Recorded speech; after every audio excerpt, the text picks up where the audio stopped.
উস্তুনে হান্নানা একটা খেজুর গাছের নাম, যাকে ধরে খুতবা দিতেন রাসূলে আকরাম। উস্তুনে হান্নানা একটা খেজুর গাছের নাম, যাকে ধরে খুতবা দিতেন রাসূলে আকরাম, যাকে ধরে খুতবা দিতেন রাসূলে আকরাম। মোহতারাম হাজিরিন, জান্নাতুল বাকিতে রিয়াজুল জান্নাতে যখন যাওয়ার সৌভাগ্য হইল, রিয়াজুল জান্নাতে যখন ঢুকলাম, এক পা দুই পা এক পা দুই পা করে একটা আকর্ষণ, মনে হয় কিছু একটা টানতেছে আমাকে, এরকম করে এরকম করে এরকম করে হুজুর সাল্লাল্লাহু সাল্লামের মিম্বর শরীফের প্রায় কাছাকাছি। সেইখানে গেলাম, মাগরিবের আজান শুরু হইল। আমি হতবাক হয়ে তাকায় তাকায়, এই রিয়াজুল জান্নাহ, আহারে এত শুনছি এই রিয়াজুল জান্নাহ কথা, এত শুনছি, এত পড়ছি, এত জানছি, এত চোখের পানি ফেলছি এই রিয়াজুল জান্নাহ নিয়া। প্রত্যেকটা ইঞ্চিতে ইঞ্চিতে আমার নবীর স্মৃতি জড়িত, প্রত্যেকটা ইঞ্চিতে ইঞ্চিতে সাইয়েদনা হযরত আবু বকর, ওমর, ওসমান, আলী, ইমাম হাসান, ইমাম হুসাইনের স্মৃতি জড়িত এই রিয়াজুল জান্নাতে, সাহাবায়ে আজমাইনের স্মৃতি জড়িত এই রিয়াজুল জান্নাতে। এই রিয়াজুল জান্নাতে আল্লাহ খাজা ও রসুলে আমার মতো গুনাহগারকে বসাইছেন এই রিয়াজুল জান্নাতে। আমি অবাক হয়ে, ছোট বাচ্চা যেরকম অদ্ভুত কিছু দেখলে অবাক বড় বড় চোখ করে দেখে, আমি অবাক, আমি হাসবো না কানবো না কি করব, মানে আমি অবাক হয়ে তাকায় তাকায় রিয়াজুল জান্নাত দেখতেছি। দেখতে দেখতে দেখতে দেখতে একটা পিলার, সেটার মধ্যে আমার চোখ পড়লো, সেইখানে আরবিতে লেখা উস্তুনে হান্নানা। আমি একবারে থেমে গেলাম ওইখানে, এক দৃষ্টে উস্তুনে হান্নানার দিকে তাকাইলাম।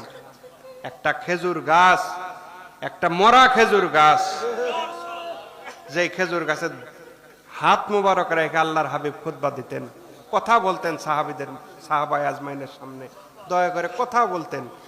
একটা গাছ, মরা খেজুর গাছ, সেটার মধ্যে শুধুমাত্র হাত মুবারক রাখতেন।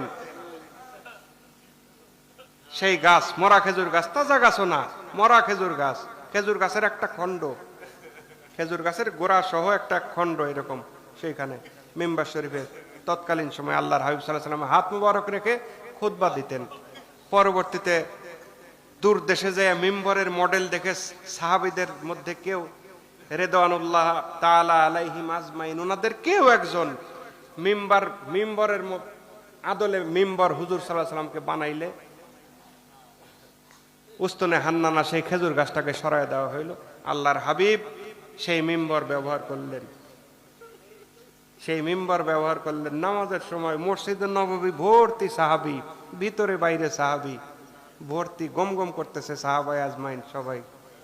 আল্লাহর হাবিব সাল্লাল্লাহু আলাইহি ওয়াসাল্লাম সেখানে উপস্থিত, সবাই শুনতেছেন, সবাই একজনও বাদ নাই। দূরের কাছে সবাই শুনতেছেন, ছোট বাচ্চা ফুফায়ে ফুফায়ে কাঁদতেছে, ছোট একটা বাচ্চা ফুফায়ে ফুফায়ে কাঁদতেছে। ছোট বাচ্চা আপনাদের কাঁদে না? ফিক উঠে না আমরা বলি, এরকম ফুফায়ে ফুফায়ে কাঁদতেছেন ছোট বাচ্চা। সাহাবায়ে আজমাইন অবাক হয়ে গেলেন, ছোট বাচ্চা, এই কান্নাওয়ালা বাচ্চা কোত্থেকে আসলো? একজন দুজন করতে করতে ওই উস্তুনে হান্নানা খেজুর গাছ যেই পাশে রাখা, সেই পাশের সাহাবী লক্ষ্য করলেন গাছের ভিতর থেকে আওয়াজ আসতেছে। এই কান্না আল্লাহর হাবিবের কানে গেলেন। আল্লাহর হাবিব মিম্বর শরীফ থেকে নামলেন, হেঁটে হেঁটে উস্তুনে হান্নানার কাছে গেলেন, মরা খেজুর গাছ, মরা খেজুর গাছের কাছে গেলেন, যায় সেই গাছকে হাত বুলাইলেন,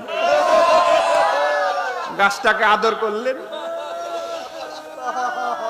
আদর করলেন এবং বললেন যে আমি দোয়া করি আল্লাহ বেহেশতে তোমাকে ফলবান বৃক্ষ বানাবেন।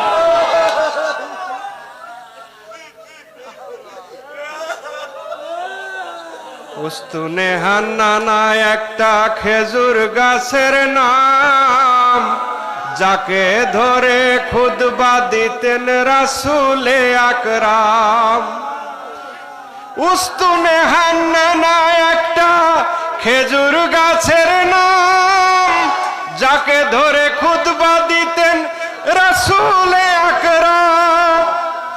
গাছটা নবীর বিরহে কাঁদিতে থাকে, হতবাখন সাহাবায়ে কেরাম। সবাই শুনলেন, মসজিদে নববীতে যত সাহাবায়ে আজমাইন ছিলেন সবাই শুনলেন। আল্লাহর হাবিবের কানে গেল। আল্লাহর হাবিব আগায়া যাইয়া হাতায়া সান্ত্বনা দিলেন। ছোট বাচ্চাকে যেই ভাষায় সান্ত্বনা দিলে ছোট বাচ্চা থামে, সান্ত্বনা দিয়ে ওস্তনে হান্নানার কান্না আল্লাহর হাবিব থামাইলেন। মোহতারাম হাজেরিন, সহজ কোন নবীর উম্মত আমি আপনি না। আমাদের কলব পাথর হয়ে গেছে। মরা একটা খেজুর গাছ, উস্তনে হান্নানার কান্নার কারণ কি ছিল? জটিল কিছু না, জটিল কিছু না। উস্তনে হান্নানার শোক ছিল সেইটাই, আল্লাহর হাবিব আমার গায়ে হাত দিতেন। আল্লাহর হাবিব আমার গায়ে হাত দিতেন। এখন মেম্বার আসছে, আমি দূরে সরে গেছি। তাই এই ভালোবাসার ডিস্টেন্সটা যদি মদিনাওয়ালার সাথে এরকম হয়, যেটা একটা জড়ো গাছ, জড়ো পদার্থ গাছ, তার সহ্য হয় না। আর আমি আপনি বনি আদম সন্তান, সৃষ্টির শ্রেষ্ঠ আশরাফুল মাখলুকাত। আমার আপনার কালবের সাথে মদিনাওয়ালার মহব্বতের কত দূরত্ব,